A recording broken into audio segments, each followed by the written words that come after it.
What's up guys, this is Casey Underhill bringing you another Blender tutorial for the day. Today we're going to be working on this rusted nut.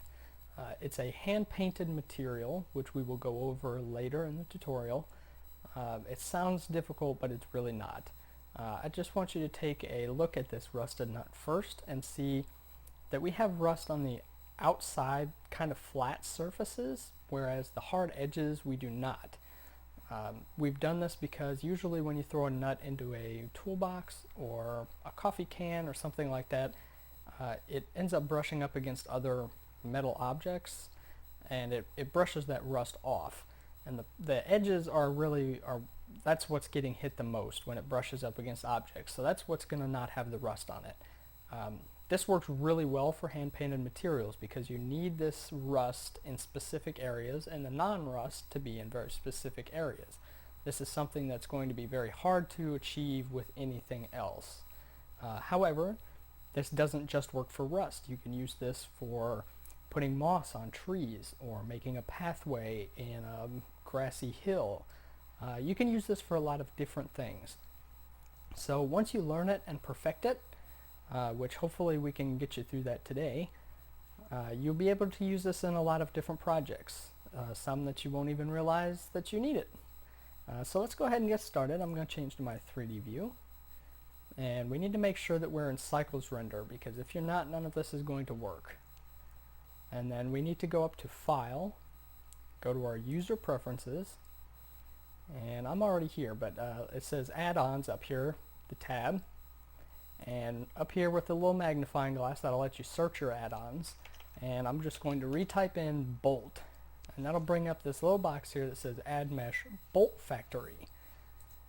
This should be available in most versions of Blender, at least all the ones that I've ever used. So just make sure it's checkmarked, and then click your Save User Settings, and then we'll X out.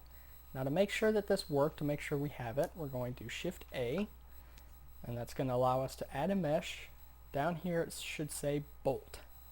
If it doesn't say bolt, if you've somehow managed to mess it up already, I don't know that there's going to be any hope for you finishing this tutorial. Anyways, let's go ahead and get started. And we are now going to delete our cube by hitting X, delete, and we're going to add in a bolt. So Shift A, mesh, bolt. Now you'll see that this automatically comes up with a bolt. Over here in the left side and at the bottom it comes up with the bolt settings. We do not want a bolt. A bolt is a tad bit too complex for this tutorial.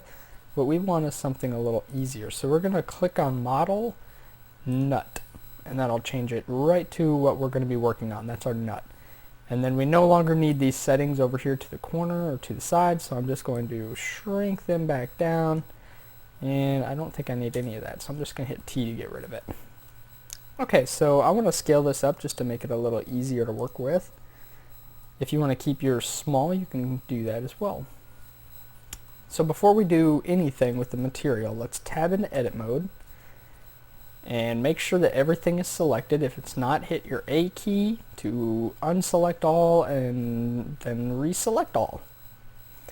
Okay, so now once we have that, we're going to hit U to unwrap it, and I'm going to use Smart UV Project. If you have a better way or a way that you prefer to unwrap it, then go ahead and do it that way. I like the Smart UV Project, and I'm going to show you this is what it looks like. It's not super clean, but it gives a better result than anything else, and I don't want to waste a lot of time making seams or anything by hand.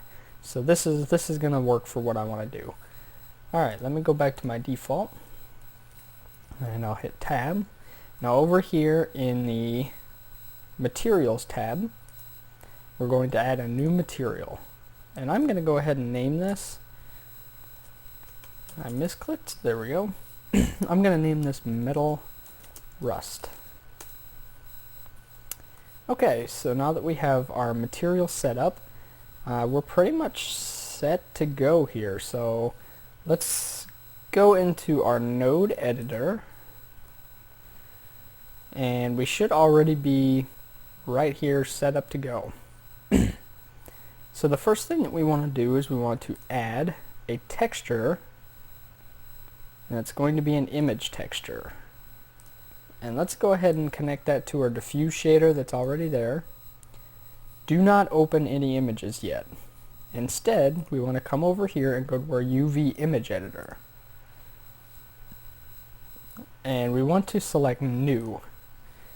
Now, I would suggest renaming this to something. I'm going to call this Rust, just to make it easier to pick apart from everything else. You can leave it untitled, I suppose, if you want. I usually did if anybody ever told me to do that in a tutorial or anything. Then we're going to go ahead and click OK. We don't need to change any of the other settings. Okay, so now that we have our backdrop, we can go back into our node editor, and we need to make sure that we select it for our image texture. So right down here with the box with the two arrows, we'll select that and it'll bring up Rust. If you named it something different, then it'll be named whatever you named your image. Now that it's open, make sure that your image texture box is selected. If you select diffuse or the material output, it's not going to work. Get rid of that window. Make sure that this has the orange box around it. Okay, so now I'm going to go ahead and go back to my 3D view, and if I go to texture paint mode, you will see that it is now completely black. That's because it is being covered now by the image that we just created, which was all black. That's exactly what we want. Now we're going to start painting on it from here. However, there is one other way that you can start painting that I would like to show you, even though we're not going to use it in this tutorial. If we go over here to our UV image editor, you can see we have all of our unwrappings onto this black background. If you would like to paint from here, this view box right here, you can click it and go to paint. Now if I hit T on my keyboard, that will open up my options for all of my paint, and I can go straight from here and just start painting around. However, I'm not going to do that for this tutorial because it unwrapped this nut in a weird way. Unfortunately, it didn't unwrap cleanly when I have tried this many times. For time saving efforts for this tutorial, we have gone the quick way of unwrapping it, but that means that we can't paint it directly from here. So we're going to paint it from our 3D editor instead. So let's go back to our 3D view. I'm going to hit T again. You may not have to hit T, but it just brings up our properties window over here with all of our paints in here. Okay, so as you can see, our nut is completely black. Like I said already, it's covered with our texture that we created earlier. We could start painting on it right now. However, it would be very hard to tell what we were doing because it is completely black. It's hiding pretty much all of the detail of what's actually on it. So a way to fix that is to come over here to our Object tab. That's the tab that looks like a cube.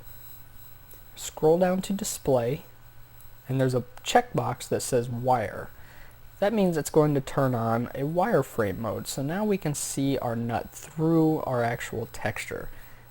This wireframe mode is something that you should stick in your memory, as well as the X-ray.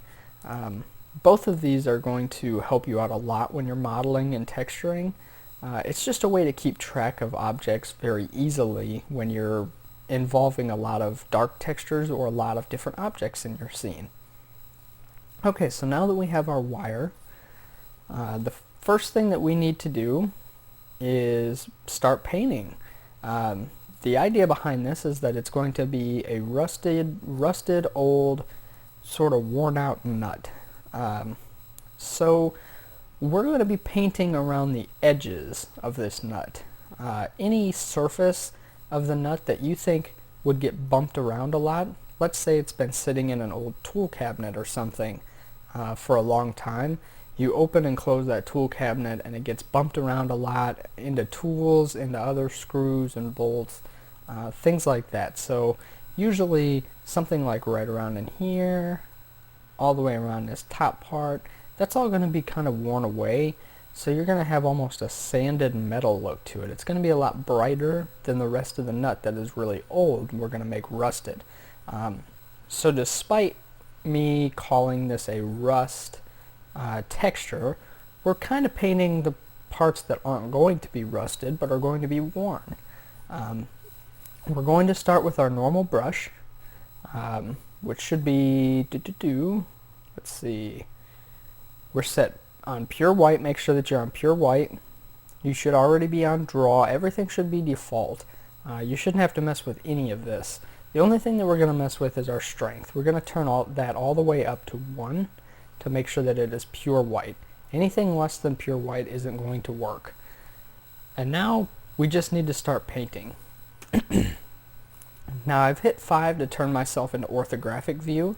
This makes for a lot less mistakes when you're painting, because unfortunately when you're painting on a 3D surface, things like this can happen all the time. You're painting on the edge like this, and then you turn your project and you haven't gotten a line over here. Or a lot of times you'll be painting, I don't know if it'll do it now, you're painting along this line here and it doesn't look like you're off the line too much, but then you come around to the side and you're all over the place. So we want to make sure we're in orthographic view to reduce that, and we want to make sure that we're constantly changing our 3D camera to match the perspective that we're trying to paint. So I'm going to Control Z and get rid of those. And let's go ahead and start painting. So you'll see right off the bat that I'm not doing anything special. I'm just painting quick lines over all of the wireframes that I pretty much just want covered in this worn out area. It's pretty easy. Hopefully going through this tutorial will give you an idea of how to incorporate hand-drawn textures into your projects, because hand-drawn textures are actually incredibly useful. In the right hands, a hand-drawn texture is better than all the other textures combined. Pretty much every Hollywood movie that you see, Pixar, any CG movies that you see, they don't go out and take photographs or pay somebody to produce photographic textures for them. They don't go and download them from a website. They have artists come into the studio and they pay them lots of money per hour to basically spend the entire movie making process just creating textures for all the objects in their scenes. So monsters and beds and all that stuff, it pretty much all gets hand drawn. Unfortunately, I'm not much of an artist. I don't do too well with pencil and paper kind of artwork, and unfortunately that's kind of what this requires. I use Blender specifically because I'm not a great artist, even though I like to do artwork, and Blender in itself is artwork. However, I'm not great with like putting pencil to paper and actually drawing something worthwhile. Blender is very technical and doesn't usually require this kind of thing. However, in this instance, when we're making worn out spots, you don't really have to be a good artist. You can be kind of a crappy artist and still pull it off. The inside here would really require some of this worn spots, but I'm not going to bother with it because it's just a little too much detail, and it would take me scaling my brush way down and going way in, and you can see that it likes to duplicate it on all the threads because that's the way that it unwrapped, so we'd have to unwrap that a little bit better. I'm not going to do that. It doesn't necessarily need it for this project. It's not the focal point of what we're doing. So now that we have our base white texture down, this might be the only part that you can do for this tutorial. The next part is going to require some special brushes. Now let me show you exactly what I'm talking about. Over here in the left panel where we have all of our coloring options, our painting options, there's a little box here that says texture. I'm going to click that to drop it down, and I'm going to click new. What this does is it allows me to now import different brushes to use. So instead of just using this goofy fuzzy brush, I can use something better. Right now it is just a black box. Actually, I have nothing loaded, so it's absolutely nothing. I can paint all over this and it does nothing. I'm going to open a special brush. So over here in the texture panel, I can go down here where it says image texture and change that to our brush texture. And it's already set to image or movie. You can change this if your project requires it. Like, let's say we want clouds. We can paint clouds. Or let's say we want Voronoi. You increase the size. You can paint Voronoi textures. You can paint them in just the right spots that you need them in. And that's really nice. However, we're going to use something a little different. This is going to be an image that I already have prepared. If you're wondering how to make these images, just, I don't know, comment in the video section. I'll try to walk you through it. Let me hit open and find the brushes. Okay, so here's all the brushes. Basically what these are is just an image of the brush that you want to use. If you have Photoshop or GIMP or any photo editing software, you can make these brushes yourself. In fact, you could probably go online if you have Photoshop or GIMP and just type in scratchy brushes, and you can download one for both of those softwares. And all you need is a transparent background. Tap the button one time and it'll give you your nice scratchy brush, and then just save it as a PNG image. Once you have it saved as a PNG image, that's all this is a PNG image. So once I open this up, I can use it as a brush with a white overlay for the scratches, but the rest of it will be transparent because we saved it as transparent and as a PNG. So what I'm going to do is I'm now going to paint scratches around the edges of all my whites. I'll show you. Whoops, I did that backwards. Hold on. I need to change my color from white to black first. So that way I'm not adding more white, I'm actually decreasing some of the white. Just like this. Okay, so before I go too far, I should show you the difference between our brush mapping. Right underneath our brush, if you don't have one downloaded, you can pause the video and download one, or you can go into GIMP and just create one really quickly if you want, or you can just use clouds or something for this tutorial, and then try to find a brush later if that's the way that you want to do it. However, right here under brush mapping, right now it's selected as tiled. Now if I use my tiled brush, this is what we get. It basically just repeats the brush over and over and over again in succession.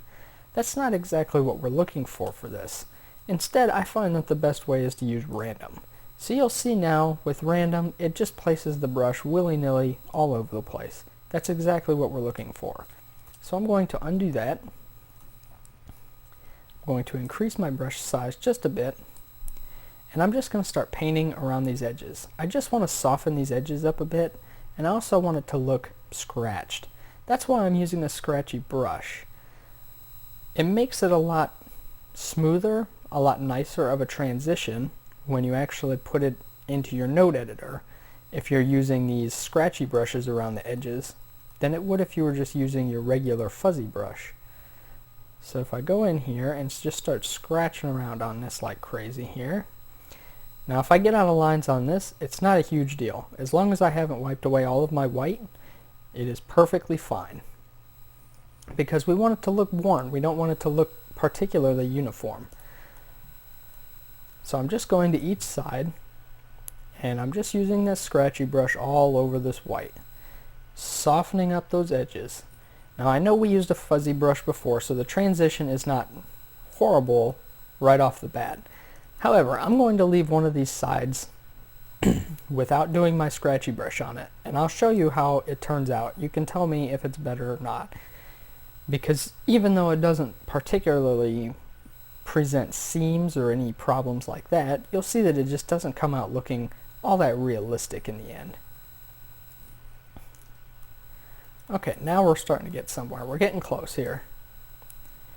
We're going to scratch the top of this, scratch around here, scratch right around in here, like that, and then we should be able to just scratch Scratch this up like this, just real quick.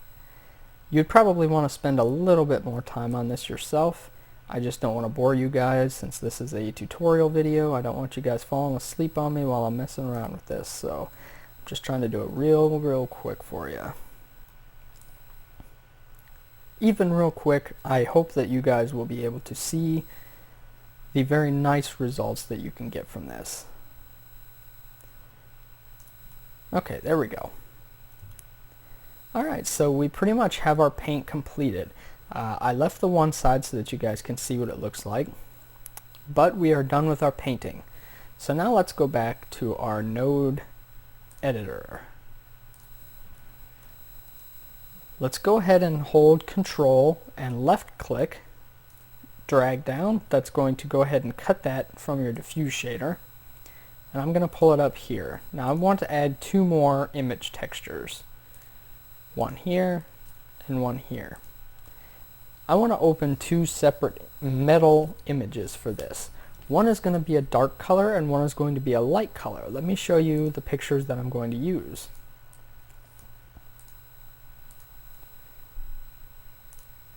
Okay, this is the first one. This is Metal Painted 004. I found this on cgtextures.com. You can get it there for free if you go there. If you want to pause the video and go pick it up right now, you can. Or if you just want to type in metal and find another dark metal, it's up to you. They all work pretty much the same. You can see that this is fairly dark. It has a little bit of rust spots on it. I think it works pretty well for what I'm doing. However, I don't believe it's a tileable image. I do run into problems with that a lot. However, I think it'll work okay for this scene. So I'll go ahead and open that one. Now in my bottom image texture, I'm going to open my light colored metal, which is going to be this metal bear 0132_8, and there's ... so there's something more. However, I did get this from CG Textures as well. All you have to do is go to cgtextures.com, look for metal, and you can find it. Or you can find another light colored metal and use that. Either way. So I'm going to go ahead and open that. Now I want to add a color mix RGB node. And I'm going to mix my dark metal into the top, my light metal into the bottom, and I now want to use my image texture as the factor value. What that tells Blender is that basically the black parts are all going to be my top value, and the white parts are all going to be my bottom value.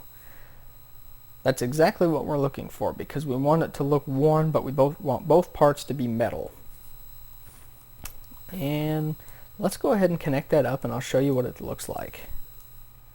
Let's go to my default view, my 3D view. Now you'll notice right now, already, I'm in texture paint. Okay, never mind. You can forget that. Let's see. If I click on material, you can see it a little bit. However, it doesn't show incredibly. Where you really see this at is in your rendered view. And you can see that we have this nice light metal right where we want it, and our dark metal right where we want it. There are some sizing issues and there are a few things that we're going to add, so if it doesn't look quite as good as you'd hoped, don't fret, we're getting there. Let me go back to my solid view, and I'm going to go ahead and change my lamp to a sun lamp. And I'm going to use nodes, set the strength to 5. That's just going to make it a lot easier to see when I get into the into the rendered view. Okay, here I go to my node editor again. Oops, I forgot to select my nut. There we go. Node editor. Okay, we're not quite done with this yet, so let's go ahead and pull this out just a little bit. Now I want to add a vector bump. The bump node is going to allow me to add a, I guess, bumpy texture to the outside of my object. I guess I can't explain it any better than that. Now if you want the bump only on specific parts, you're going to have to pull from either this image or that image. I don't particularly like to do that. I want to use both of these images and their mix value together in this bump node. So I'm going to take from my mix factor and plug that into the height. And I'll plug that directly into my diffuse. Now I know from experience that the strength of this needs to be about a 0.2. You might have to experiment with this value just a little bit to get it looking right, because not all objects are sized the same, and not all images are going to be sized the same for every object. So if you have to mess with this value to get it to look right, don't feel bad, because that's something that you're going to have to do. Now I want to add a glossy shader. So shader, glossy, pop it in there, and I'll plug my bump right into the normal of that as well. The last thing that I want to add here is a mix shader. Pop that in here, plug my glossy into the bottom, and I want the factor to be about a 0.2. Again, it might be something that you have to mess with. I find that 0.2 works pretty well. Now if you want your glossy shader to be dependent upon your image textures to make it look a little bit better, being something as small as a nut, that's not really something that I need to do. But if it is something that you want to do, you can either create a specularity map from either of these images and connect it to your mix shader, or you can just add another mix node, plug it into the mix shader, and then plug this directly into the mix shader, and it'll give you pretty much a specularity map of both. But like I said, we're not going to do that. I don't need it for here. Okay, so now let's move on to the next part. We're going to add a little bit of displacement. If bump makes things bumpy, displacement basically, from my experience, makes divots and holes in your object. I think that it just adds a little more detail to the object that can sometimes add a lot of realism. Sometimes it gets a little out of control. In this case, it does not. So let's add a texture, image texture, and the texture that I'm going to open is this one. And let me show you what that one looks like. It is this one. So it's basically just white and black, and the black just looks like scratches. All this image is this image. It is this image right here. Basically all I did was I converted this to black and white in my photo editor, and then I used the color levels to reduce most of the colors to white, whereas the really deep crevices turn to black. It takes a little bit of adjusting and getting used to. Just for ease of use sake, I have this image available on my website. That's caseyunderhill.com. If you go there, you can download it. It's free, and you can follow along with this tutorial just as you normally would, or you can attempt to make it yourself. I try to explain everything to you guys so you have the tools to do what you need to do. Okay, so now I'm going to go back to my UV, or my node editor. I want to add a math node. I cannot talk today. Math. And plug my image texture into the bottom value, and plug that into the displacement. Now I want to change this math node to multiply. And I think the value is better at about a 0.2 as well. Okay, so pretty much everything is in order. The last thing that I want to do is I want to change the size of these two textures just a little bit. They seem a little big. So let me add a vector mapping node and an input texture coordinate node.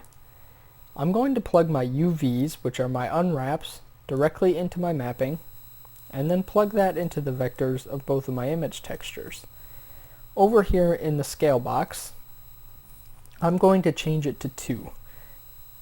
Now if I hit tab, it will skip to the next box. And then I hit enter, and that will complete that. So now basically what this mapping does is it takes my UV and doubles the size of it, which makes the image that is being mapped to it twice as small. Or twice, it wraps around it twice instead of just once. It's a little hard to explain, but you'll get the hang of it after you use the node for a while. Obviously, I don't want to connect the mapping to this image texture because this is our painted texture. If we connected it to that, then everything would be completely out of whack. And this one, I could probably connect it to this one. However, the displacement doesn't particularly need it. Okay, so now that I have all of this set up, I think we're pretty much good to go. Let me go ahead and go to my 3D view, and let's go to our rendered view.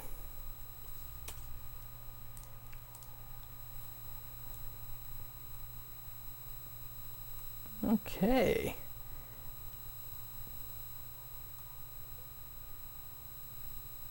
I think the sun might be blowing it out a little bit.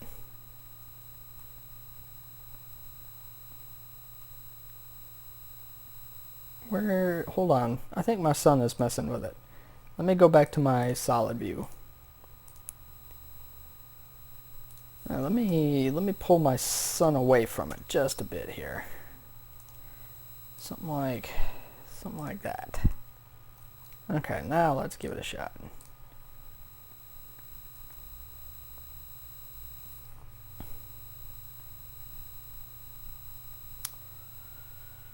Or maybe my gloss is a little too high. Let me go back to my glossy node. Node editor, there we go. Oh, I'm on my lamp again. I keep doing that. Okay, node editor.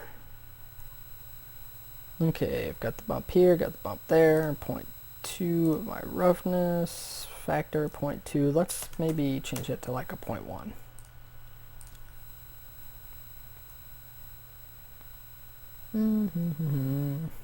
Still seems a little bright.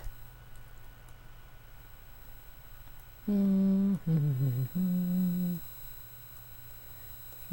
into that.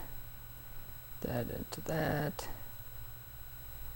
This is metal bare. This is metal painted. That's correct. Nothing mixing here. Strength 2. Okay.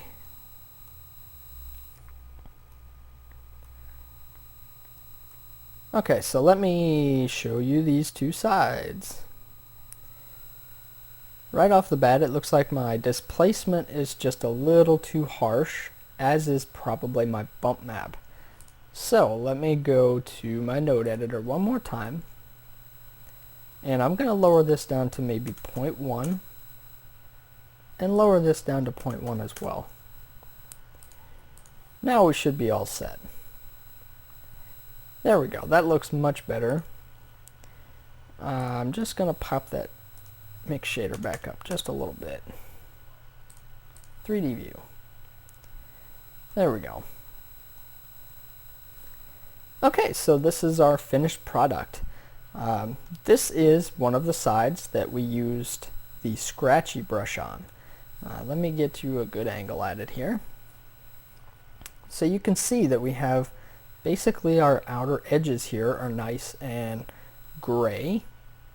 If I turn to this side, you can see that it looks very worn. It looks very scratchy. If I had gone a little bit more in detail, I probably could have scratched out just a little bit more right around in here. But I think it looks pretty good on this side. So now, as promised, this is the side without the scratchy brush. This is just our fuzzy brush. Let that render for a second.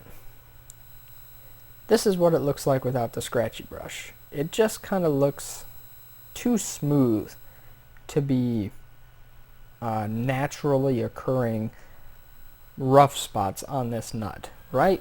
It just looks too smooth. That's why I use the scratchy brush. If you look at these edges on this side, you'll see that it doesn't look smooth at all. It looks like things have just been dinging it randomly. That's kind of the look that we were going for. So I think the scratchy brush looks a lot better. I would highly recommend going into your photo editor and making a couple scratchy brushes.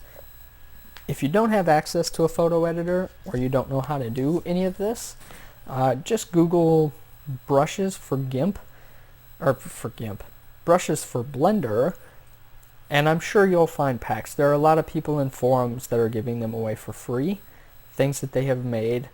Hopefully you'll find a couple of the ones that you need.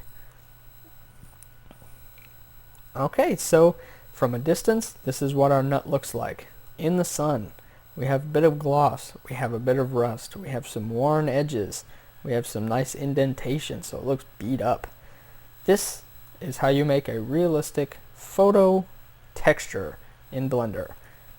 And we incorporated our hand painting into Blender, which is something that I don't particularly like to do, but it works really well in the case of adding this sort of grunge to an object. It doesn't particularly have to be metal, it doesn't even have to be a nut.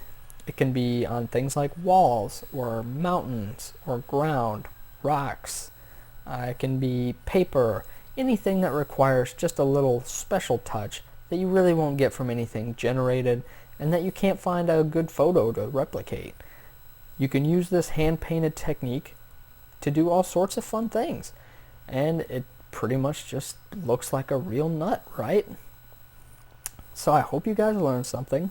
I hope that this tutorial was useful and educational, and I hope that you guys can come up with even better ways to use all the techniques that we learned in this tutorial.